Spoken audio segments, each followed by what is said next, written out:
All right. Hey, here we go. Welcome back to Nights and Weekends with me, Marcus, your host. This is about Daniel Penny being found rightfully not guilty in the death of Jordan Neely. And we are going to hop right on into this.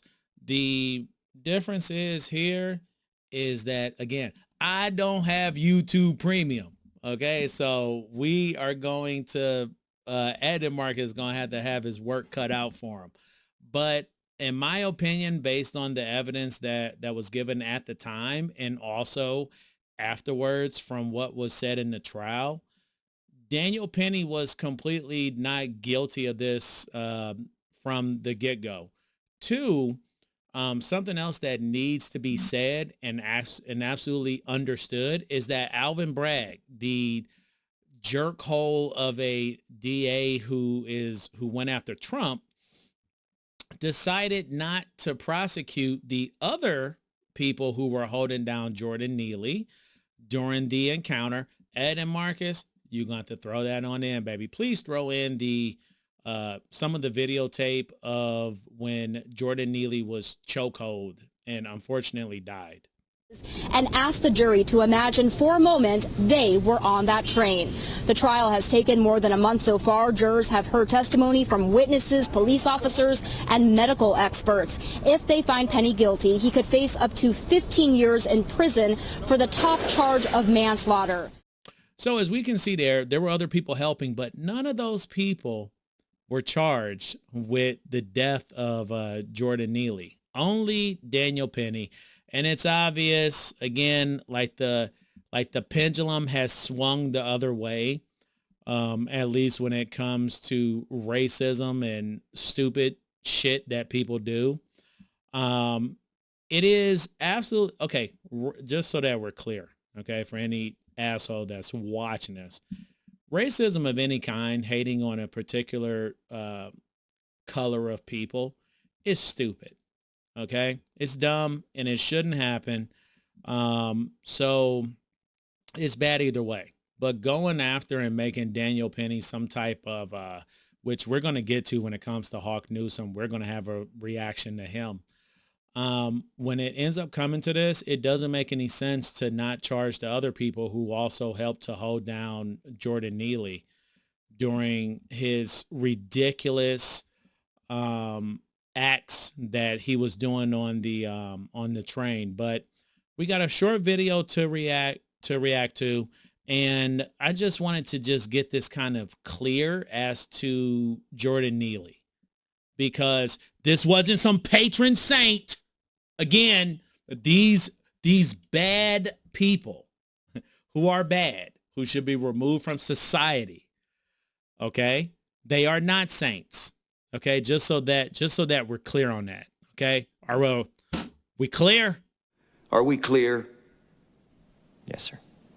Are we clear? Crystal.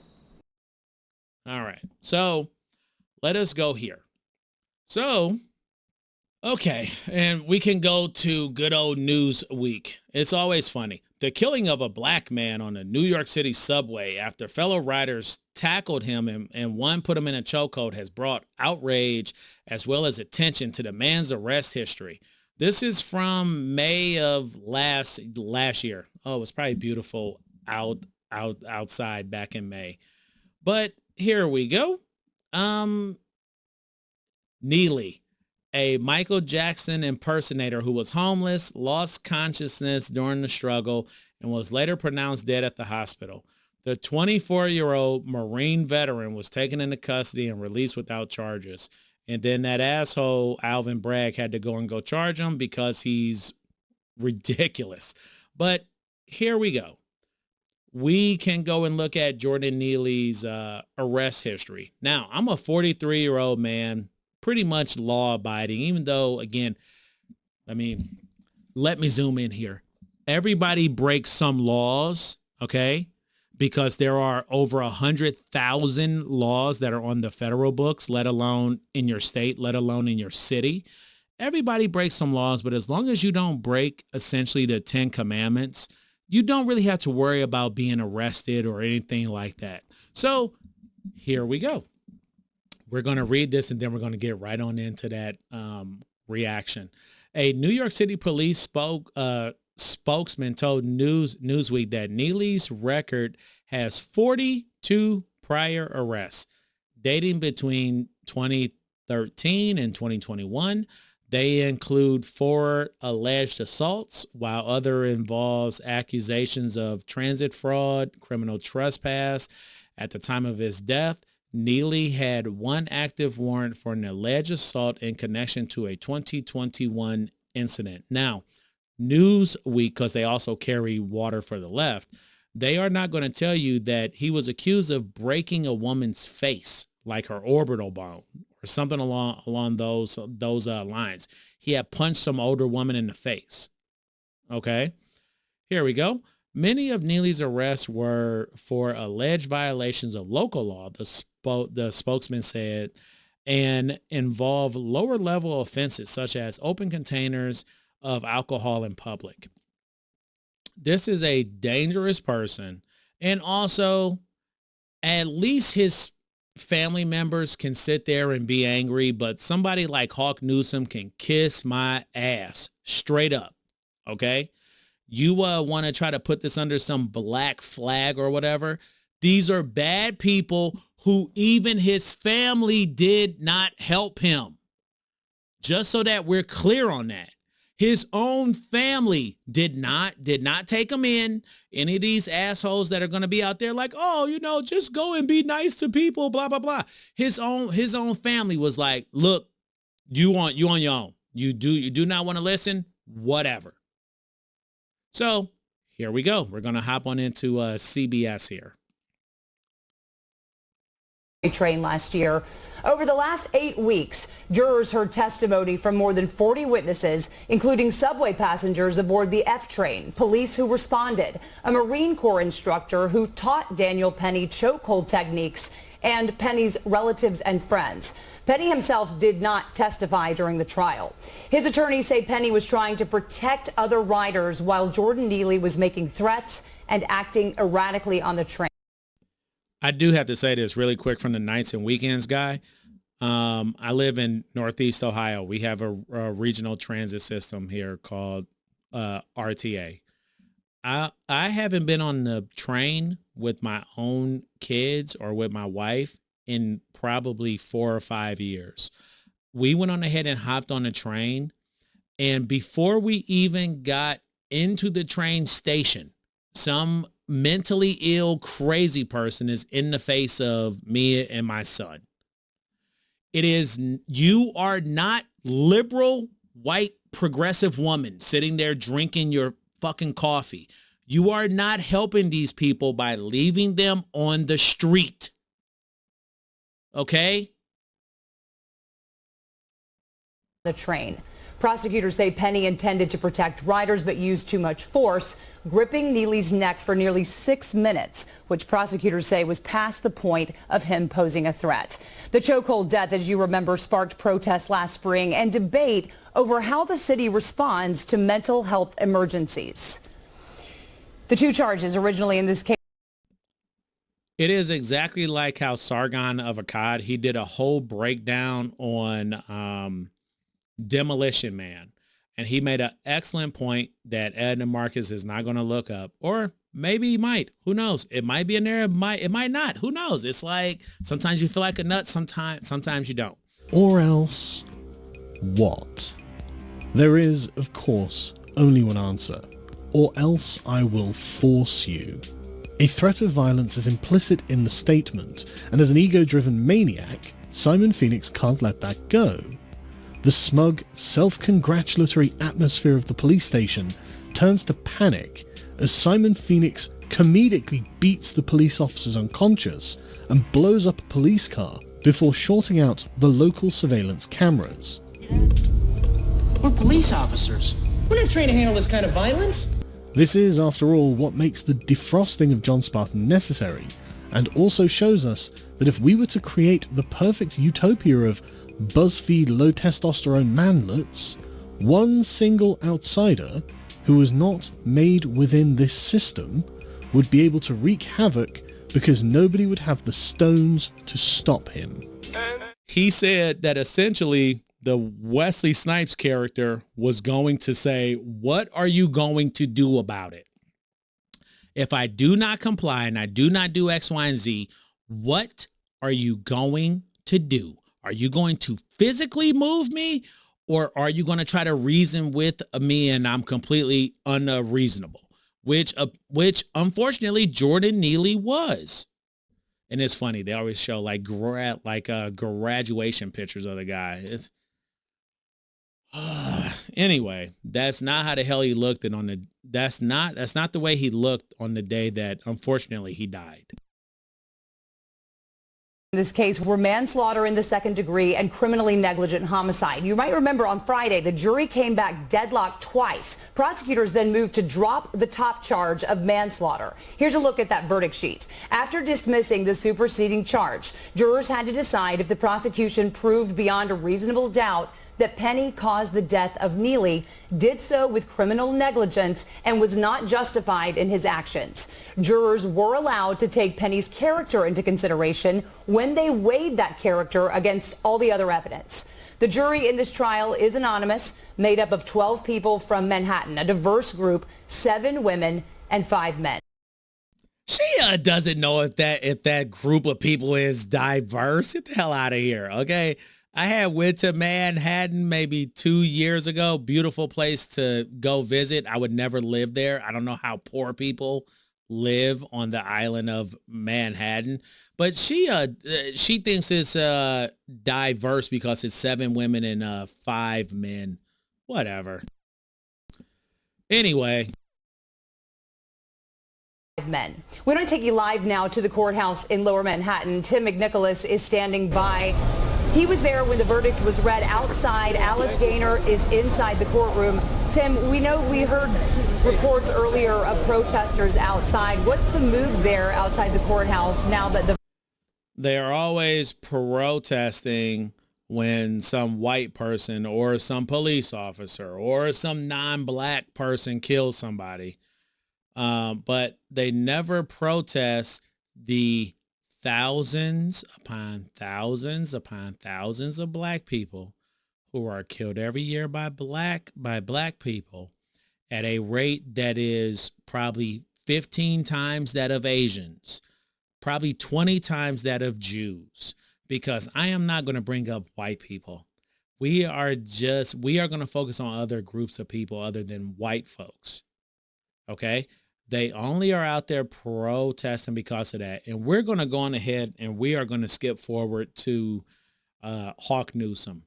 Okay. But Ed and Marcus, by the way, throw in Nate the lawyer. Nate is my guy because he was an actual lawyer and he actually did a full breakdown on what negligent homicide means. Throw that in, and then we're going to go to Hawk Newsome. And again, now just to recap, manslaughter in the second degree is when the defendant knows there's a risk of death or serious bodily injury and ignores that risk and someone dies unintentionally. With criminally negligent homicide is the defendant should have known of the risk and someone dies unintentionally. Now, one other important aspect of this relationship between manslaughter and criminally negligent homicide I need you to understand is that everyone who's convicted of manslaughter in the second degree is also guilty of criminally negligent homicide. And think about it. If I can prove, or the state can prove, that you knew of a risk and still continue to do that action and someone died, then the state obviously has also proven that you should have known of the risk. So everyone convicted of manslaughter in the second degree is essentially guilty of criminally negligent homicide. But it's not true for the reverse. Everyone who's guilty of criminally negligent homicide is not guilty of manslaughter. Now, I completely understand them feeling the way that they do. Not everybody can be detached like the nights and weekends guy here and kind of look at the bigger picture and be like, I'm sorry, even if that was my brother or I do not have any sisters. I have all brothers. One of them is no longer here with us. He's hopefully in heaven. Or for my own kids, I can understand you having an opinion that's a little bit where you don't want the scales of justice to be blind. Right. But I can understand the family That's why I don't even get down on the damn family. Now I will call them hypocrites because they didn't help the man and get him off the streets when he was still living. But then they want to blame the damn city. But anyway, we're going to skip ahead to Hawk Newsome. I'm sorry to Chris. I'm sorry that America has failed you. First off, Hawk, who are you comparing America to? Are you comparing it to a utopia in your fucking head that doesn't actually exist? Anyway.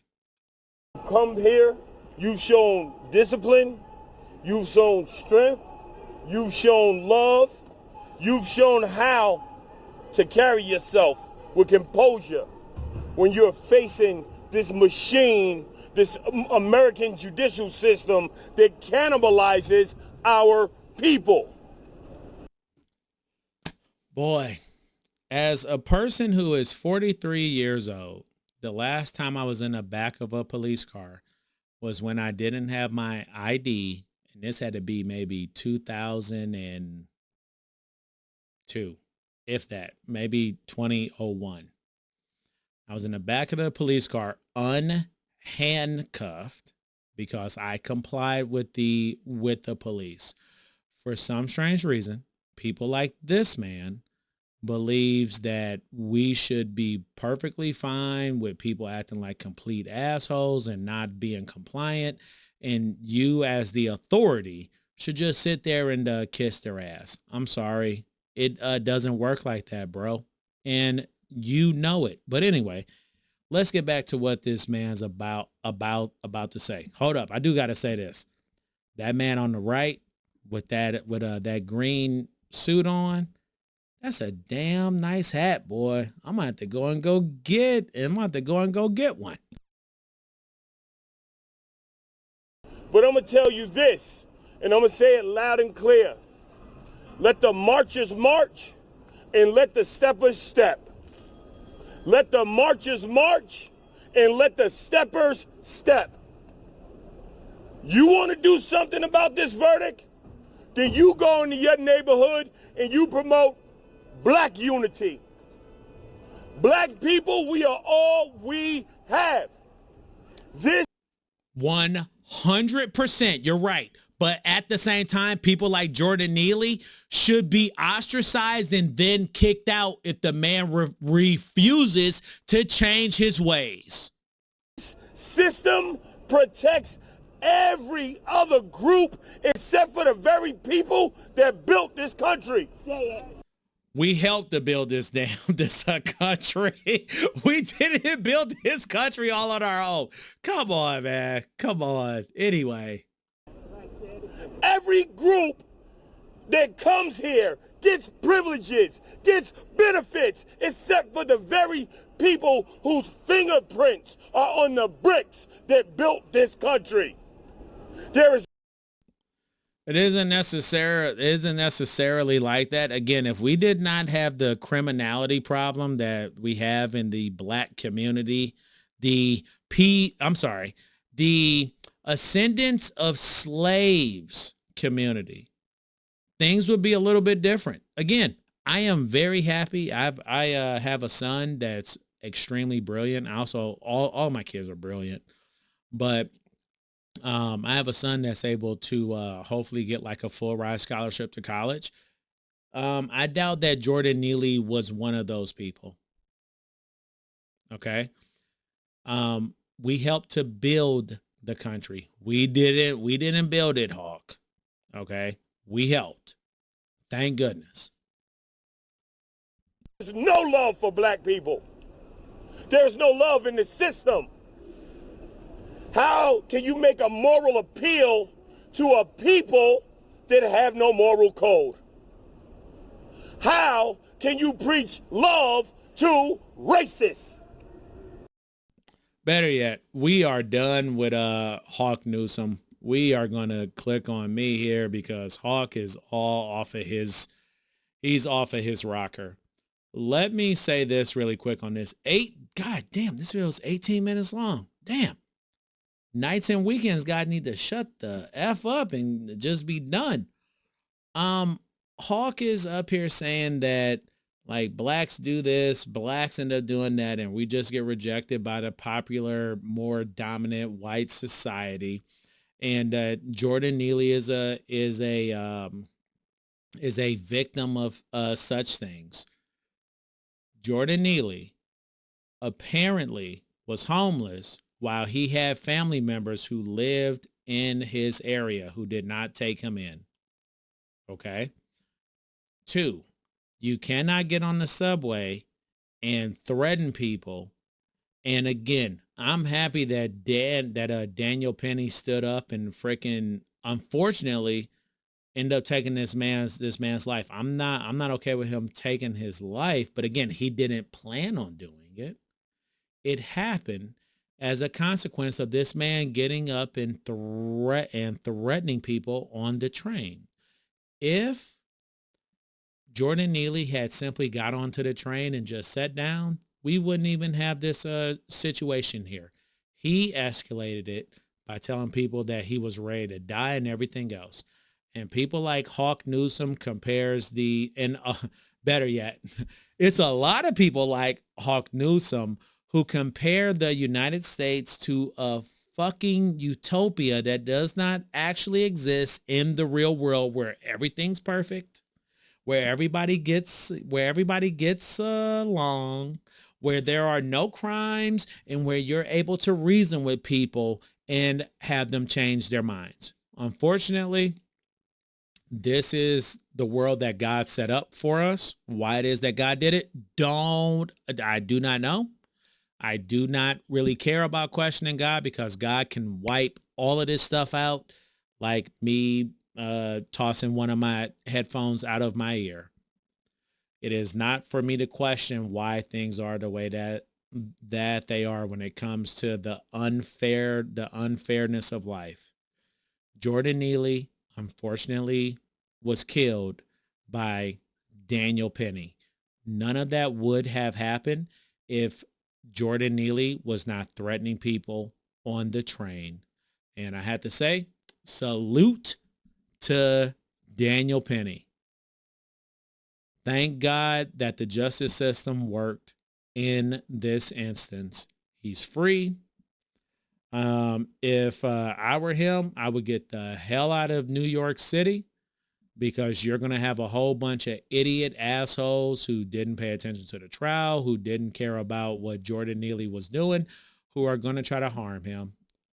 Hopefully he moves to a place like, I don't know, Ohio, Florida, Arizona, Texas, etc., where he might actually be treated as a hero, because he is. All right. See y'all in a week. Bye.